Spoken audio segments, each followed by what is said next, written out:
I didn't say anything when he told me to stand up.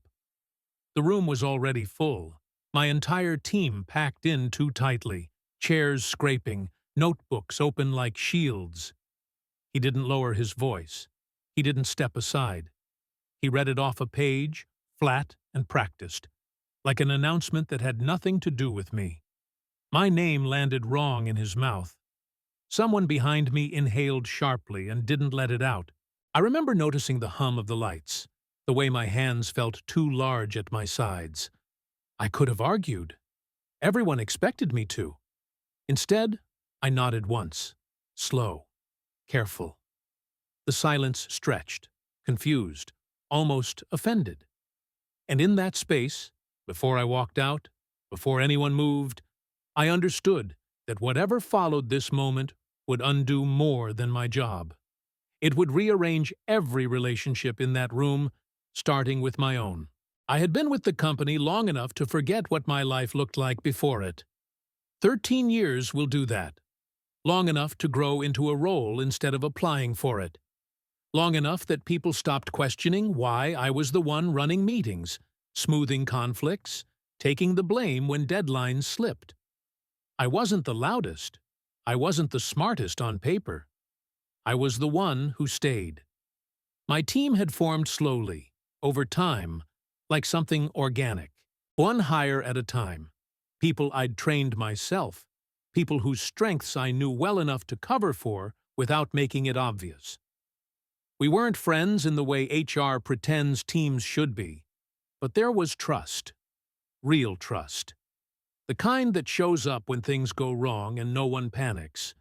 I came in early, left late. I learned how to read upper management moods by the way they greeted me in the hallway. I learned which battles to fight and which ones to absorb quietly. That's how you survive in places like that. You don't argue. You don't shine too hard. You make yourself useful enough to be necessary, but not threatening.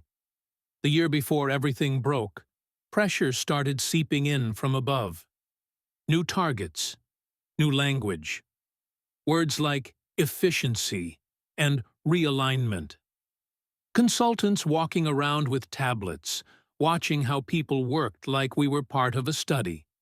I was asked to push my team harder. I did, but carefully. I took the heat myself when things strained. At home, my life had narrowed. A divorce that didn't end loudly, just emptied rooms. A small apartment closer to the office than I liked to admit. Work became the structure holding everything else upright. I didn't resent it. I needed it. People assumed I was safe. That's what happens when you solve problems quietly for long enough. You start to believe it yourself. I didn't see the meeting invitation as a threat, mandatory, all hands, short notice. I thought it was about restructuring. Another announcement I'd help translate for my team afterward, soften the edges, explain what it really meant. I even reassured someone on the way in. "Don't worry," I said. "We'll handle it." I meant it. I just didn't realize yet that I was no longer included in the we. The moment I sat down, I knew I'd misread the room. Too many people, too formal. A glass of water already placed in front of me, untouched, like they didn't expect me to stay long. My manager avoided my eyes. That should have been enough. He cleared his throat and thanked everyone for coming. Used my team's name twice. Talked about recent evaluations and future direction. The words floated above us, detached from consequence. I listened the way I always did, looking for the real meaning hidden underneath. Then, he said my name. He stood up when he did it, which felt unnecessary. A gesture meant to look respectful, that only made things worse. He read from a prepared statement. I could tell because he didn't stumble. He never looked at me. He talked about leadership alignment, about decisions made at a level above this room, about how this was not a reflection of effort or commitment. That was when I understood. I wasn't being removed for failure. I was being removed for position. I'd become inconvenient. He said the word terminated like it was already old, like it had been used earlier that day and worn smooth. My team didn't move. A few of them looked at me, waiting for me to interrupt, to argue, to correct the record, to defend myself the way I always defended them. I felt the urge rise, hot and immediate. 13 years of context lined up behind it, demanding to be spoken. But something stopped me. Not fear. Clarity. If I argued there, in front of them, the moment would become about conflict instead of truth, about volume instead of power. And power, I realized, was no longer mine in that room. So I didn't say a word. I nodded once. Not agreement. Acknowledgement. The silence that followed was worse than shouting. My manager hesitated, clearly unprepared for compliance. He rushed through the rest: logistics, access revocation, someone from HR waiting outside. I stood before he finished. That finally forced him to look at me. Our eyes met for half a second, long enough for him to understand that this wasn't over in the way he'd expected. I turned to my team. I didn't give a speech. I didn't explain. I just said quietly, "You know what to do. Take care of each other." One of them swallowed hard. Another shook their head, almost angry. No one spoke. I walked out of the room alone. In the hallway, HR smiled too quickly and asked me to follow her. She handed me a folder and talked about next steps. I didn't listen. I was replaying the meeting, already aware of something shifting beneath the shock. They thought firing me publicly would end something. What it actually did was strip away the last reason I'd had to stay quiet. The days after blurred together in an uncomfortable way. Not dramatic, administrative, emails about benefits, passwords already disabled, a calendar suddenly empty, like someone had erased me without finishing the job. I woke up early out of habit and had nowhere to go. What surprised me wasn't the anger. It was the silence from above and the noise from below. My phone started ringing on the second day. Team members, one by one, calling just to check in. They didn't ask what I'd done wrong. They already knew. They told me what happened after I left the room, how the meeting collapsed, how no one spoke for a full minute, how productivity dropped immediately, not as protest, but confusion. The structure I'd been quietly holding together was gone, and everyone felt it at once. Management tried to reassert control quickly. Interim leads, new reporting lines, more language, less clarity. My former team was asked to document processes I'd built in my head over years. They struggled, not because they weren't capable, but because the work had never been about charts. It had been about judgment, timing, knowing when to push and when to wait. At home, reality pressed in. Severance wasn't generous. Savings thinned faster than I liked. I caught myself calculating groceries, delaying repairs. Pride became a liability. Friends suggested consulting, freelancing, anything temporary. I nodded, didn't commit. I needed to understand what had actually happened before I moved. Then the calls changed tone. People started asking for advice, not officially, quietly. A former peer wanted to know how I'd handled a client escalation years earlier. A manager from another department asked how I'd structured handoffs. They weren't reaching out to be kind. They were reaching out because things were unraveling. Word traveled, not as gossip, as pattern. Someone who knew someone mentioned my name in a different context. Not the guy who got fired. The guy who kept things running. An opportunity surfaced slowly. Not offered, tested. A former client reached out, apologetic. Said they were struggling after the internal changes. Asked if I'd be willing to help informally. I listened. I didn't rush. I remembered how easily positions disappear. I said yes, on my terms. What started as a single conversation turned into a week of work. Then another client called.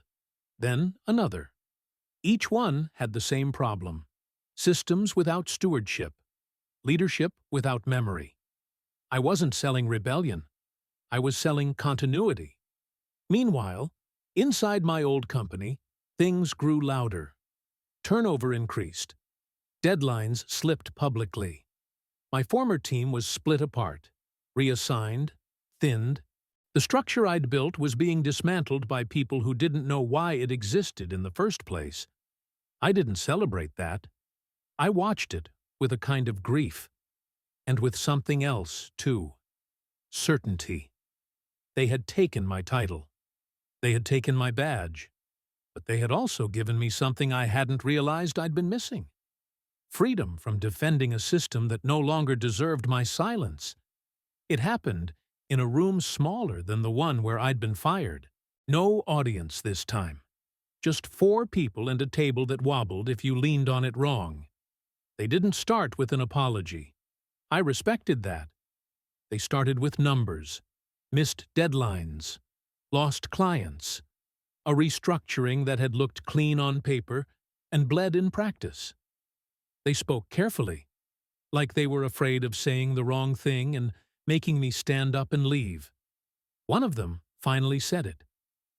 We made a mistake. Not about the process. About me. They didn't ask me to come back the way I was. They couldn't. Too many egos had already signed off on my exit. What they offered instead was narrower and heavier. Full authority over a fractured division. Direct reporting. No committee oversight. A mandate to rebuild what had been broken. Without explanation. Without ceremony. I listened without reacting. I let the silence work for me the way it never had before. When they finished, I asked one question. Not about salary. Not about title. What happens if this fails? They exchanged looks. Then the oldest among them answered honestly, then it fails on us. Not you. That was new. I thought about the room where I'd been fired, the way my team had looked at me, waiting, the way I'd walked out without defending myself. I realized this was the same decision point, just quieter. I nodded once. Then I'll do it, I said. But I won't explain myself. And I won't protect anyone from the consequences of ignoring me again. No one argued. I didn't return triumphantly. No announcement. No email blast. I showed up early on a Monday, walked into a department that didn't know what to expect, and started asking the same questions I always had. What's broken? What's pretending not to be? What needs to stay untouched? By the end of the week, things had shifted. Not fixed, aligned. The story didn't change that day, but the direction did. And for the first time since I'd been fired in front of my team, I wasn't rebuilding my position. I was redefining it. I never addressed the firing. Not publicly, not privately. It stayed where it belonged, behind me. The work consumed everything at first. Long hours, blunt conversations, decisions that made some people uncomfortable. I didn't soften them. I didn't need to. Authority given quietly doesn't need noise to support it. Results do that on their own. Some of my old team found their way back to me over time. Not all. A few had moved on, carrying their own version of what happened. The ones who returned didn't say much. Neither did I. We picked up the rhythm like muscle memory, careful but intact. The company changed shape, smaller, more honest, less interested in appearances. I wasn't promoted in the way people imagine wins are supposed to look. No speeches, no titles carved into doors. Just autonomy, trust, and the expectation that I wouldn't waste either. Every now and then, someone new asks about that day, the meeting, the firing. They want the dramatic version, the argument that never happened. I tell them there wasn't one. What they don't always understand is that not arguing wasn't weakness. It was timing. If I had fought in that room, I would have been right for 5 minutes and gone forever. By walking out quietly, I let the truth keep moving. It took longer. It hurt more.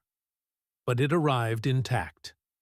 I still think about the silence that followed my nod, the confusion it caused, the way it shifted power without anyone realizing it at the time.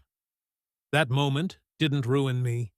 It cleared the space where something impossible could finally take root and grow without asking permission.